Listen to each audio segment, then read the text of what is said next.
So you want to move overseas, but you don't know where. Let's talk about that.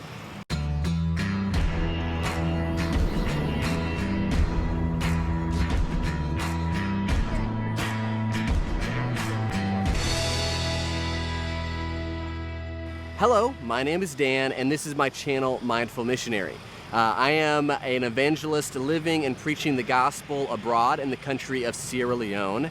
However, I'm not there at the moment. I'm actually currently somewhere in the state of Georgia at this travel center. We're traveling cross country for the purpose of visiting friends, family, and brethren. But as I'm driving and visiting a lot of familiar places and visiting a lot of people, I'm getting pretty nostalgic regarding my own kind of past history when it came to deciding to move overseas. And one of the most challenging aspects that I think there is for someone like myself and perhaps you that is interested in overseas kingdom work is deciding where specifically to go. I mean, there's so many places in this world, so many places that have a need for the gospel. How do you narrow down from all of those options and all of those choices specifically where to move? Well, if you can hear me over all of this background noise, I'm going to give you a few of my own personal suggestions of some do's and don'ts when it comes to considering where specifically to move to. All right, the first suggestion that I'll share here is don't feel like you need to compare every single option before making your final decision. Sometimes we can do this. I know I did this a lot, especially as a child.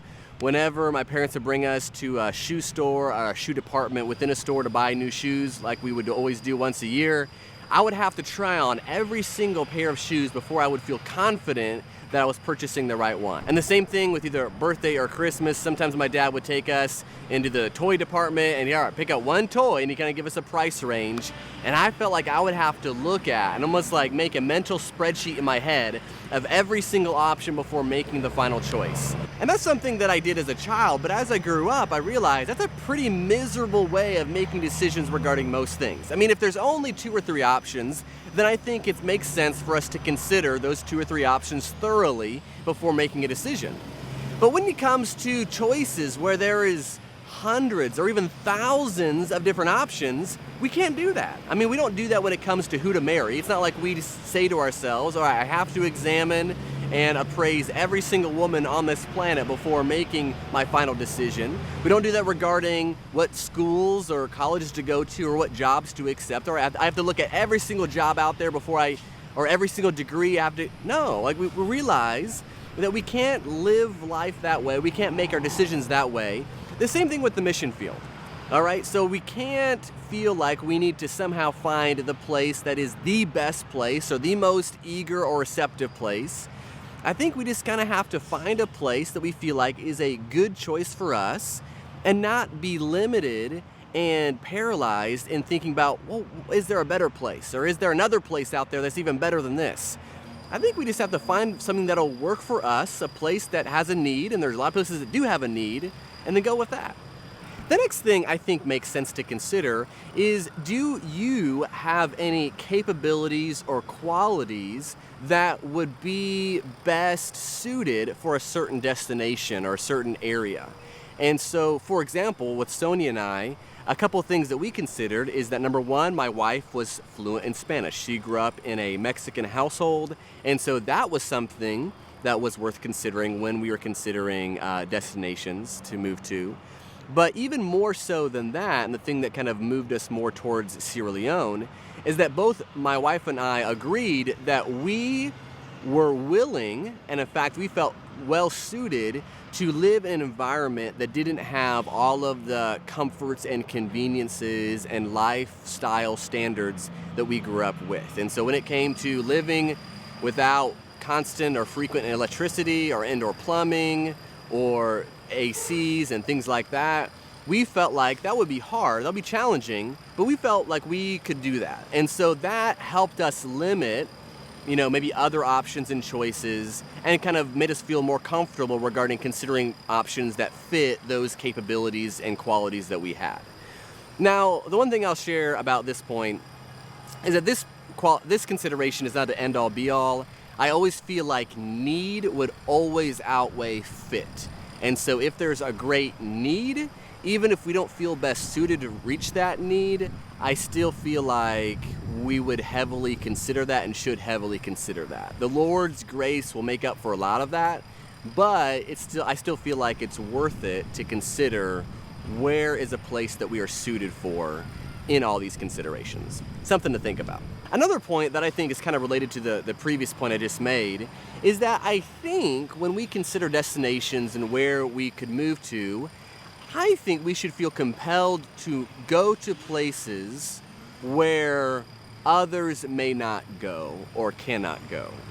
And this has been a guiding principle for Sony and I for a while now. Even before moving to Sierra Leone, we lived in the city of Boston. And one of the reasons why we lived there is because we felt like, at least at that point in time, that was not a destination that many Christians and preachers that I was associated with were eager to go to. And so I felt like I could go there, and then another brother, another worker can go somewhere else.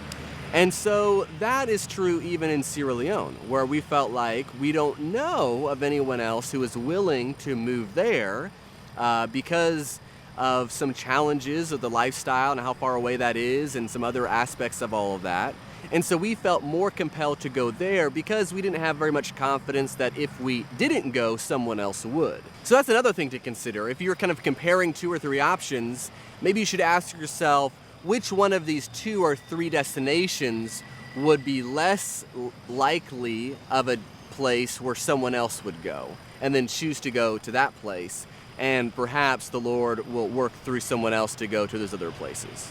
All right, and the final suggestion that I'll share this video is try to explore locations or destinations that you already have either a direct or indirect connection to. And what I mean by that is, instead of just spinning a globe and randomly putting your finger down on a random spot, consider locations that you already have a connection to, meaning you already know someone who has traveled there or lives there, or you already know of an invitation to come teach there, and kind of start from there. That's kind of what we did with the country of Sierra Leone. We were connected with some preachers who had been, for several years, been taking short-term teaching trips to Sierra Leone. And so as Sonia and I were considering what country to move to, well, there are already some mentors of ours that already had a relationship with some brethren in Sierra Leone, already had made short-term teaching trips to Sierra Leone, and so that just made sense to us as a good place to kind of explore. And then one thing led to another, and that's obviously where we decided to move to. And so maybe think about, are there mentors of yours or preachers or experienced Christians that already have connections in places, and ask them maybe where you should begin your exploration and considering where to move. Maybe think about, are there some local Christians in your church that have family members in any of these foreign countries that maybe that could be an inroad or a connection to explore a place like that. So don't feel like you need to start at a place that has no contacts at all, even though that's not bad. But perhaps first we should think about, where do we already have a connection that could also help us in making explorations and investigations in a foreign field that would be in need of the gospel. All right, those are just my 2 cents. There's so much more that could be said. I wish I had more wisdom to share on this subject. I obviously am limited to my own experience, but these are a few things that weighed heavily in our minds and we're thankful led us, I think, in a good direction as we were considering where to move to. Thanks so much for watching and listening. I'd be interested to hear any of your input or thoughts that you have on this subject, and I'll catch you in the next video.